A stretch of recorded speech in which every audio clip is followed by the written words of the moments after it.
Hello everyone, welcome to break time classes. इस video में हम डिजास्टर मैनेजमेंट का एक जो टॉपिक है जिसमें कुछ इंपॉर्टेंट फ्रेमवर्क वगैरह के बारे में या फिर विश्व स्तर पर जो भी चीज़ें चल रही हैं डिजास्टर मैनेजमेंट से रिलेटेड उसके बारे में जो टॉपिक दिया है सिलेबस में उसको कवर करेंगे। लोअर पीसीएस का टॉपिक है और वैसे ये यूपी पीसीएस आरओ के लिए भी इम्पॉर्टेंट है, लेकिन मतलब एकदम मेनली लोअर पीसीएस में ये दिया है। चलिए शुरू करेंगे। जितने भी हैंड रिटन नोट्स वगैरह हैं, चाहे ये वाला चाहे जो भी हो चुका है, वो आपको यूपी पीसीएस और जो लोअर पीसीएस वाला ग्रुप है पेड ग्रुप उसमें मिल जाएगा। ज्वाइन करने के लिए व्हाट्सएप नंबर ये दिया हुआ है 6375412344। इस पर आप व्हाट्सएप पे मैसेज कर दीजिएगा ग्रुप डिटेल, तो आपको डिटेल मिल जाएगी, उसको प्रॉपरली पढ़कर ज्वाइन कर सकते हैं। चलिए शुरू करेंगे।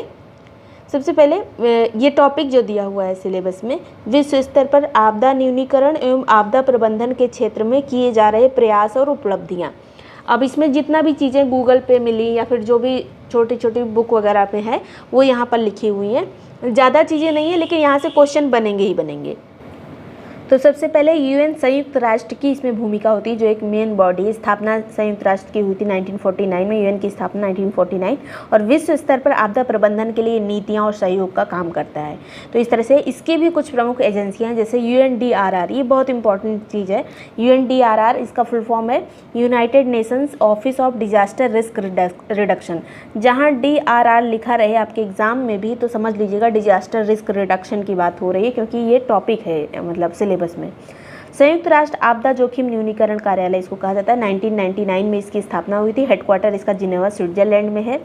यूएनडीआरआर का उद्देश्य क्या है, तो आपदा के प्रबंधन से हटकर जोखिम के प्रबंधन पर ध्यान केंद्रित करना और सेंडाई फ्रेमवर्क को लागू करना, इसका काम है यूएनडीआरआर का। मतलब जो भी उससे जोखिम को कम करना, जोखिम पे प्रबंधन करना, जो भी मतलब कोई आपदा आती है उसको कम से कम वो प्रभाव डाले, इसके लिए यूएनडीआरआर काम करता है। 1999 में इसकी स्थापना हुई थी। अभी सेंडाई फ्रेमवर्क आगे देखेंगे। नेक्स्ट यहाँ पर यूएन ओचा जिसको कहा जाता है, UNOCHA, और ये है इसको कहा जाता है यूनाइटेड नेशन ऑफिस ऑफ, सब जगह आपको फुल फॉर्म नहीं पूछा जाएगा लेकिन इसका देख लीजिए, United Nations office for the coordination of humanitarian affairs. तो इसकी स्थापना हुई थी 1991 में, मतलब ये पहले बना था, बाद में यूएनडीआरआर बना था।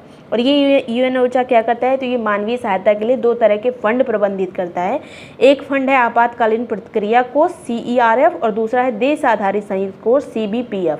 और ये मतलब जैसे कहीं पे भी कोई डिजास्टर आया है तो उसके बाद जो भी लोग प्रभावित हुए हैं उनकी सहायता करने के लिए काम करता है, उनके लिए फंड एकत्रित करता है, उनके लिए कानूनी रूप से काम करता है। मतलब कोई सहायता चाहिए किसी को तो मतलब पूरा मास लेवल पे, उसके बाद प्रभावित लोगों के अधिकारों के लिए आवाज़ उठाता है। इसका काम है यूएनओचा का, प्रभावित लोगों के अधिकारों के लिए आवाज़ उठाना। नेक्स्ट है यहाँ पर यूएनडीपी मतलब यूनाइटेड नेशन डेवलपमेंट प्रोग्राम। ये बहुत सारी रिपोर्ट भी जारी करता है, इससे मतलब सतत विकास रिपोर्ट वगैरह सब यही जारी करता है, तो आपने देखा होगा। ये हैप्पीनेस इंडेक्स वगैरह जारी करता है। 1965 में इसकी स्थापना हुई थी। हेडक्वार्टर न्यूयॉर्क में है और सतत विकास, मानव विकास संबंधित ये काम करता है यूएनडीपी। ये भी मतलब एक तरह से सहायता करने का ही काम करता है यूएनडीपी। नेक्स्ट है यूनिसेफ, जो संयुक्त राष्ट्र बाल कोष, 1946 में इसकी स्थापना हुई थी और हेडक्वार्टर न्यूयॉर्क अमेरिका में है। यूनिसेफ का काम बच्चों के लिए है, मतलब बच्चों से रिलेटेड जो भी प्रॉब्लम होती है उसको यूनिसेफ हैंडल करता है। अब इसी में ये कैसे मतलब आपदा वगैरह में कैसे काम करता है, तो जैसे युद्ध है, प्राकृतिक आपदा या कोई महामारी के समय जितने भी प्रभावित बच्चे होते हैं उनको तत्काल राहत सामग्री प्रदान करना, उनको मतलब रहने के लिए शेल्टर वगैरह इसके बहुत रहते हैं। मतलब बच्चों के लिए हर स्तर पर काम करता है। जो सबसे ज़्यादा जहाँ पे कोई आपदा आई होती है या कोई कहीं युद्ध चल रहा होता है वहाँ यूनिसेफ बहुत एक्टिव रहता है बच्चों के लिए। नेक्स्ट है यहाँ पर WHO वर्ल्ड हेल्थ ऑर्गेनाइजेशन, 7 अप्रैल 1948 में इसकी स्थापना हुई थी। हेडक्वार्टर जिनेवा में है। और ये WHO जब भी कोई आपातकालीन स्थिति स्वास्थ्य से रिलेटेड आती है तब WHO लीड करता है। आपातकालीन स्वास्थ्य स्थितियों में नेतृत्व करना पूरे विश्व में, जो भी जैसे कोरोना आया था उस टाइम पे जब WHO जो कहता था, जो WHO अप्रूव होता था काम, वही किया जाता था। तो WHO उसको लीड करने का काम करता है आपातकालीन स्वास्थ्य स्थितियों को। नेक्स्ट है ह्यूगो फ्रेमवर्क। क्या है, तो ह्यूगो फ्रेमवर्क जापान में साइन हुआ था और इसकी अवधि पूछी जा सकती है। तो 2005 से 2015 इसकी अवधि है ह्यूगो फ्रेमवर्क की। इसका उद्देश्य क्या है, तो DRR यानी डिजास्टर रिस्क रिडक्शन को राष्ट्रीय प्राथमिकता बनाना। ह्यूगो फ्रेमवर्क का ये कहना है जोखिम की पहचान और निगरानी, प्रभावी आपदा तैयारी, मतलब कोई आपदा आने वाली, मतलब ये नहीं कि इंतज़ार किया जाए, आपदा से के लिए हमें तैयारी पहले से होनी चाहिए।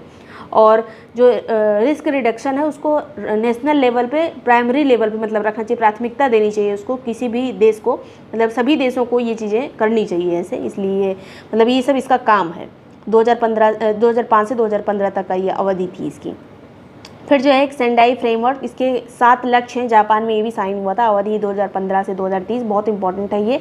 उद्देश्य है मृत्यु दर को कम करना, ये जो 7 लक्ष्य हैं यही, मृत्यु दर को कम करना, प्रभावित लोगों उनकी संख्या कम करना, आर्थिक नुकसान कम करना, महत्वपूर्ण अवसंरचना की सुरक्षा, इसके अलावा राष्ट्रीय और स्थानीय DRR रणनीतियाँ बनाना, अंतर्राष्ट्रीय सहयोग बढ़ाना, बहुजोखिम प्रारंभिक चेतावनी प्रणाली, ये इसके 7 लक्ष्य हैं। सेंडाई फ्रेमवर्क के कितने लक्ष्य हैं? 7 लक्ष्य हैं। जापान में साइन हुआ था, अवधि है 2015 से 2030। फिर जो है बिल्ड बैक बेटर, ये क्या है? तो ये सेंडाई फ्रेमवर्क का एक महत्वपूर्ण सिद्धांत है। बिल्ड बैक बेटर मतलब अगर कोई आपदा से कोई क्षति हुई है, कोई इंफ्रास्ट्रक्चर का लॉस हुआ है, तो बाद में जो इंफ्रास्ट्रक्चर बनेगा वो पहले वाले से बेटर बनाना है। आपदा के बाद पुनर्निर्माण अधिक सुरक्षित और टिकाऊ तरीके से करना, ये बिल्ड बैक बेटर का मतलब है, और ये सेंडाई फ्रेमवर्क का ही एक सिद्धांत है। नेक्स्ट है यहाँ पर पेरिस जलवायु समझौता, और ये 2015 में आया था, और इसका जो है उद्देश्य है वैश्विक तापमान वृद्धि को 2% से नीचे रखना, और प्रयास ये करना कि 1.5% से 1.5 डिग्री सेंटीग्रेड, ये मतलब यहाँ 2 डिग्री सेंटीग्रेड लिखा है, उसके नीचे रखना, और प्रयास ये करना कि 1.5 डिग्री सेंटीग्रेड से नीचे ही रहे ये। तो ये इसका पेरिस जलवायु समझौते का उद्देश्य था 2015 का। नेक्स्ट है यहाँ पर प्रारंभिक चेतावनी प्रणाली, अर्ली वार्निंग सिस्टम। जैसे अभी इस समय बहुत सारी टेस्टिंग चल रही है हमारे मोबाइल पे, जब कोई आंधी तूफान आने वाला होता है उस टाइम मोबाइल बज होता है टू से, तो वो भी एक अर्ली वार्निंग सिस्टम ही है। संयुक्त राष्ट्र का लक्ष्य है कि वर्ष 2027 तक सभी देशों को प्रारंभिक चेतावनी प्रणाली उपलब्ध कराना। तो ये अर्ली वार्निंग सिस्टम संयुक्त राष्ट्र का लक्ष्य है। कब तक कंप्लीट करना है इसको? 2027 तक। फिर जो है विश्व मौसम संगठन यानी WMO, ये इसकी स्थापना हुई थी 1950 में, हेडक्वार्टर जेनेवा में है। इसका काम होता है मौसम पूर्वानुमान, चक्रवात की चेतावनी देना, जलवायु निगरानी करना, ये सब WMO का काम है, विश्व मौसम संगठन का। फिर जलवायु परिवर्तन पर एक अंतर्राष्ट्रीय सरकारी पैनल बना जिसका नाम है IPCC।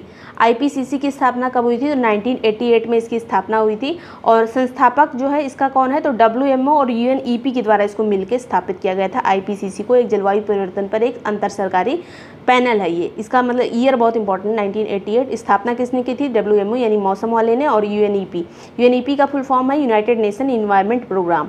स्थापना कब हुई थी UNEP की? तो 5 जून 1972 में। हेडक्वार्टर कहाँ पर है? नैरोबी, केन्या में। तो ये UNEP संस्था भी बहुत इंपॉर्टेंट है। बहुत सारे कन्वेंशन भी है जिसको हम नेक्स्ट वीडियो में कवर कर लेंगे, और ये कन्वेंशन डायरेक्टली सिलेबस में नहीं दिए, लेकिन ये डिजास्टर मैनेजमेंट वाले उसमें ही आएंगे, तो उसको हम कर लेंगे। और ये वीडियो पसंद आया हो, यूजफुल लगा हो तो लाइक सब्सक्राइब कर लीजिएगा। ये सारे नोट्स वगैरह आपको ग्रुप में मिल जाएंगे। ज्वाइन करने के लिए व्हाट्सएप नंबर दिया है, इस पर आप मैसेज कर दीजिएगा। ग्रुप डिटेल आपको मिल जाएगी, इसको प्रॉपरली पढ़कर ज्वाइन कर सकते हैं। उसी में सभी करंट अफेयर वगैरह भी है। Thank you so much watching break time classes.